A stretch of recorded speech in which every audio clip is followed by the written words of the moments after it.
So it recently occurred to me that, the pastors usually teach us everything about the Bible, but they never say anything about the maps at the back. I don't know. Is you guys hiding like the route to heaven or some shit that you don't want to show us or what? Anyways, it's about time we start this podcast. Let's hit it.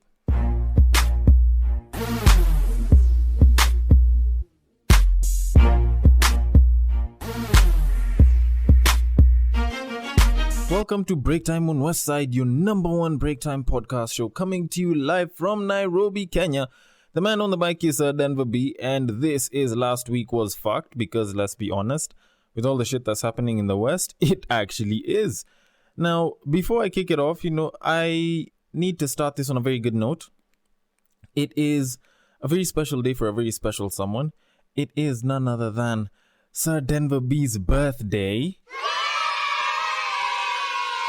So yes, if you meet him anywhere across the streets, whether the streets of Twitter, whether the streets of Instagram, whether the regular streets of Nairobi, you can always just shoot a quick happy birthday to me, myself, and I. And, share some love in some way. I accept all gifts, financial, non-financial, anything good will always be accepted. But anyways, that aside though, we have to kick it off. Now, to start bad things off, Hurricane Dorian happened. It's been raging on for quite a while. It hasn't been very good to the US of A. A lot of people have lost their homes. It's estimated about 13,000 plus homes have been ruined and, broken down, which has probably shown that, there's something that can ruin homes more than cheating. But that aside, though, it's actually not a very good thing that's happened. And unfortunately, President Trump hasn't done much about it, besides claim that, a Category 5 hurricane has never happened in the US of A, of which there are 4 others that have happened before it.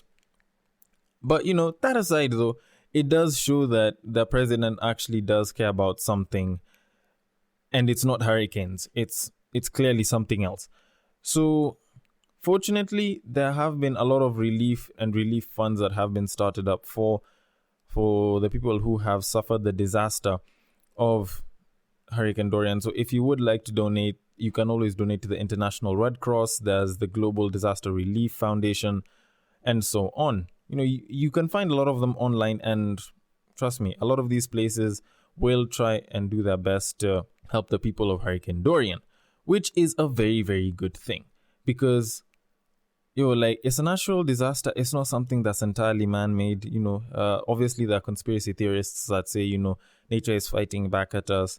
And personally, I think that's absolute BS. If nature was fighting back at us, some of us would have been killed with lightning just for, running the supercars and not caring about polar bears and shit. Because this is a natural disaster, one that you cannot really control. And as much as people have tried to find ways to get through a hurricane, let's be honest, it's pretty much a storm and winds that are coming in at over 100 miles per hour, which is not by any means a small thing. Cars themselves have brakes, but cars are very tiny. Compared to the world, cars are pretty much a dot on the map.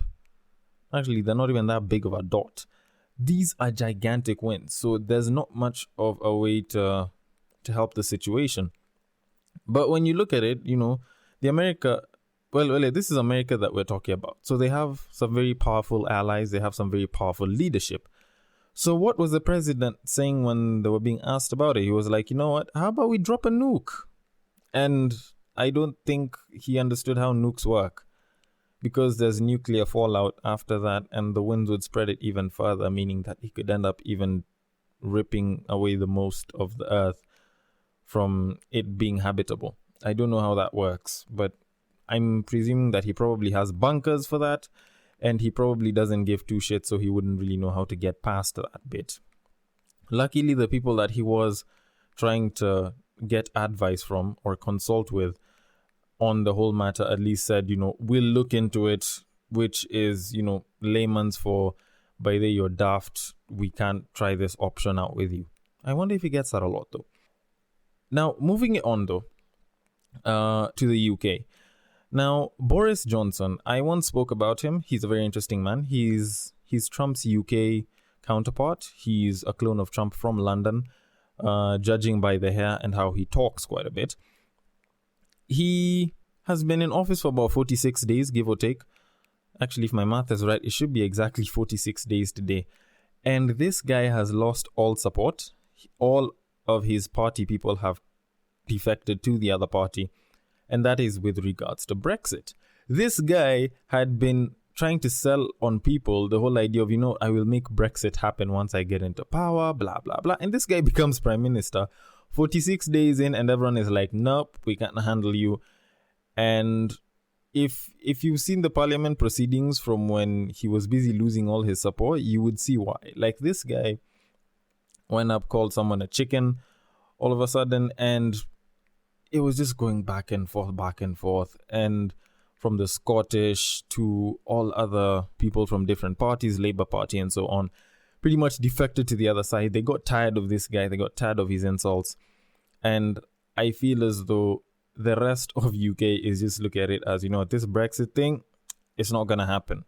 At least not with this guy in power. It's a feeling that I believe that we all have to some extent. There's no need for James Bond to have to get a visa just so that he can go for his missions. Or am I the only one that thinks of it from the version of James Bond? Probably I am.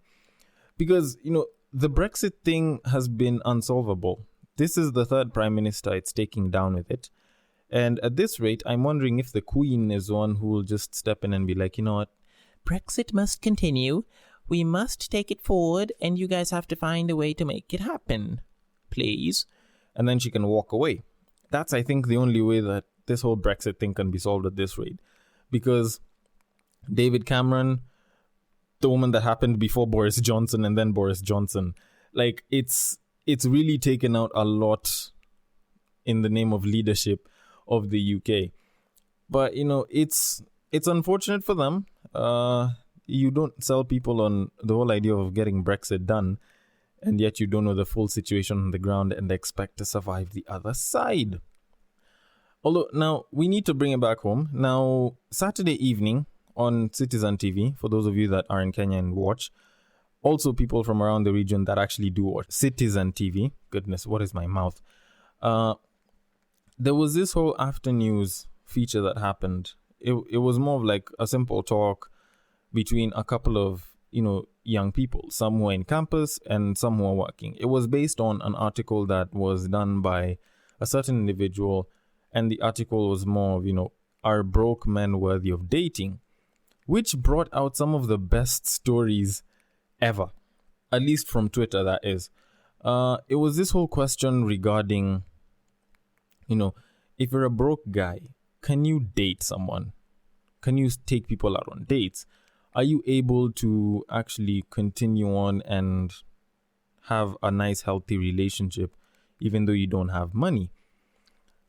I'm not gonna go into the details because there are a lot of people who are talking a lot. And to be very honest, I feel that, it is possible, but there are variables to that issue.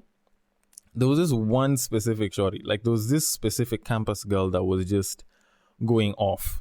Like she was like, you know what? I don't date broke guys. If you're broke, go find a way to make some money, then come back and we'll date you. Yo.